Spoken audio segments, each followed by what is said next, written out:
Welcome. If part of your job requires you to chair meetings often in English because you work for an international company or are visiting English customers, then this video is going to be perfect for you. We're going to look at the phrases and vocabulary that you need. When you're opening the meeting, this is how you can start.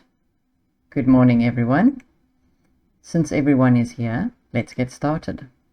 First, I'd like to thank you all for attending. The main purpose of today's meeting is to finalize the budget for the upcoming quarter. Has everyone received a copy of the agenda? So let's have a look at agenda. It might be new for you. This is the list of items that you will discuss at a meeting. For example, we have a sentence. Please check the agenda before the meeting so you are prepared for the discussion. Or we have a very tight agenda today, so we need to move quickly. So after opening the meeting, we now move on to setting the stage.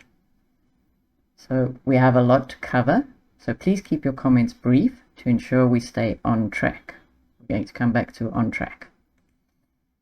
If we can't reach a consensus on certain points today, we'll table those for our next session.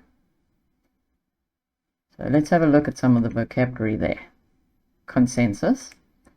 This is a general agreement among a group of people. It means everybody comes to a majority general agreement. For example, the board finally reached a consensus on the new hiring policy.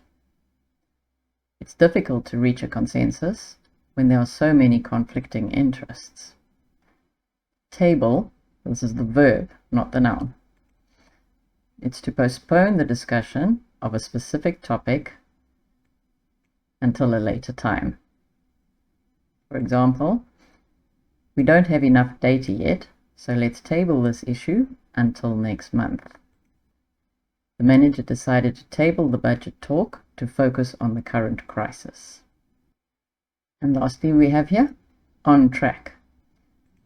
This means to proceed according to plan. If you go off track, you become distracted or diverted from your topic. We don't have much time today, so we need to stay on track. The participants were discussing different topics, so the chair needed to get the meeting back on track.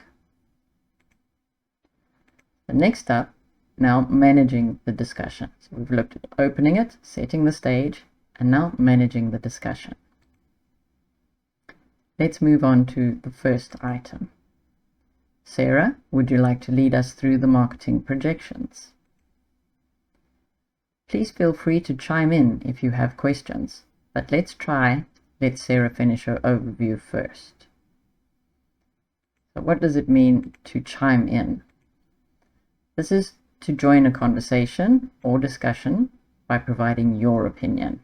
So it's like an interruption, but to chime in. If someone asks you to chime in, then feel free to add your thoughts. Feel free to chime in if you have any ideas regarding the design.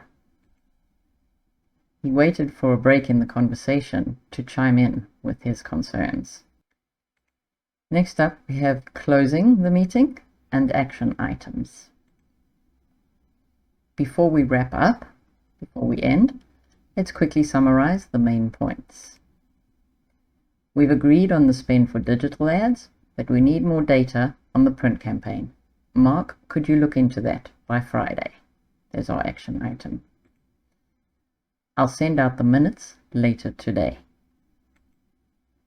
Thank you for your contributions, everyone. So we can use these phrases through your meeting. It gives you a nice clear outline. So let's have a look at minutes.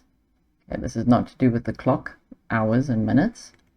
This is the official written record of what was said and decided at the meeting.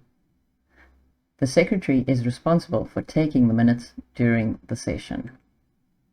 According to the minutes from last week, we agreed to increase the sales targets. So you hear people talk about the minutes of the meeting. It's what was said and what was decided, a written down record during the meeting. Thank you very much for your time. Let me know in the comments which ones were new for you and which ones you'll be using in your next meeting.